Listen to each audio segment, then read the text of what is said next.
Здравейте, приятели и последователи на моята страница. Исках да направя това включване с видео, тъй като имам да споделя различни неща с вас и те са доста. Не знам дали ще мога да напиша толкова дълъг текст и дали ще му обърнете въобще внимание. Затова реших да го направя по този начин с видео. Искам да ви информирам относно това какво правя в момента, с какво съм ангажиран като обществена личност, тъй като на страницата ми пише, че съм обществена личност. Ето с какво се занимавам. На първо място подготвяме поход за семейството. Аз съм силно ангажиран в това нещо. Направихме вече контакт с различните градове, както всяка една година, когато сме правили събитието. Ще имаме поход за семейството за сега със сигурност в София, Пловдив и Варна. Очакваме потвърждение и от други градове. Така че очаквайте включване в тази посока. Ако искате да се запишете в някои от събитията, София, Пловдив и Варна, можете да го направите на страницата на поход за семейството. Друго нещо, което правим в момента, това са така наречените срещи за семейството, които подготвяме. Първите две ще бъдат в София и във Варна. В София темата е брак или семейно съжителство, различно ли е.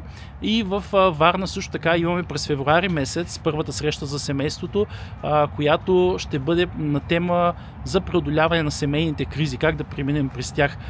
Там Димитрина Иванова ще бъде говорител, а на тази, която е срещата в София, ще бъде Михаела Джоргова от Асоциация Общество и ценности.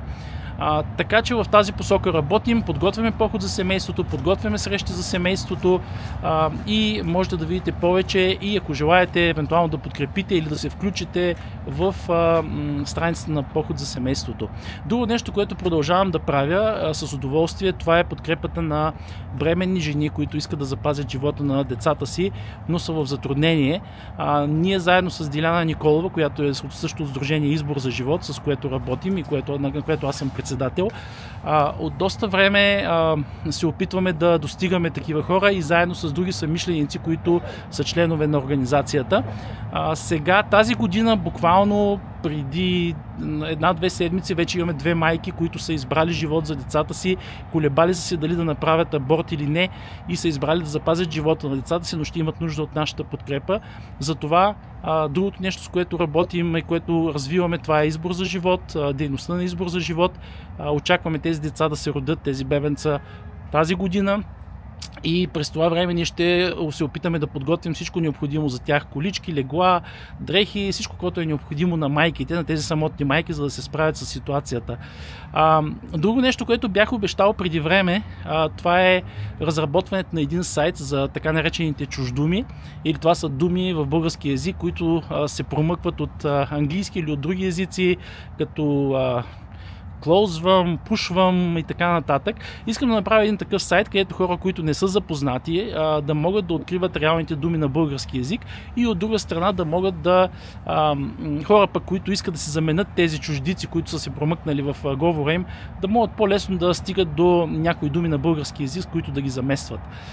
Знам, че това може да изглежда за някой смешно, странно, но може би вече ни е необходим един такъв сайт. Затова с фондация Ивайло Тинчев съм обещал, че ще направя такъв сайт, работя по него, но ми отне малко повече време от очакването заради другите ангажименти в края на миналата година и в началото на тази дори. И така, ще станат нещата. Продължаваме да работим с групата, създадена от Сдружение Избор живот първоначално, което се казваше Помощ за самотни и затруднени родители, където подкрепяхме в началото самотни майки само с децата им, но в последствие тя се разви и сега вече се казва Помощ за затруднени родители.